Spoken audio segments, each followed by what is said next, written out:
Bristol Community College, Mathematics with Dan Avedikian, Math 011, Arithmetic, Section 4.1, Problem 18. This is Section 4.1, Problem 18. It says find the value of the unknown number. And we have 3/4 over 6 equals n over 40.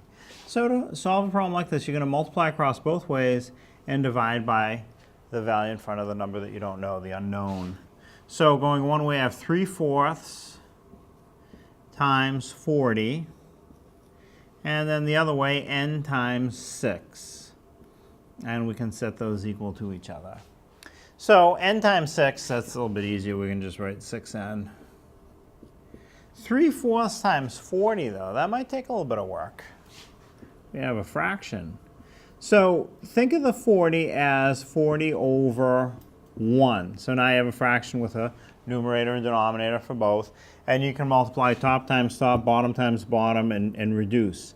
And that'll work. It'll give you the right answer. But I can't resist just reducing the 4 on the bottom and the 40 on the top. 4 goes into 4 once.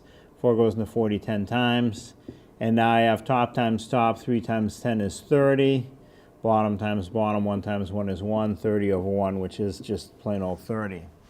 Now, if you had done it without reducing, you'd have 3 times 40 is 120, over 4 times 1 is 4. 120 over 4 would still reduce to 30. You'd get the same answer, but if you can reduce a little bit first, it's usually easier. However you do it, when you multiply 3/4 times 40, the result you'll get is 30. So now I have 6n equals 30. To have n equals and not 6n equals, I want to divide the number times the n. So I will divide 30 divided by 6, which is 5. So the value of my unknown number n is 5.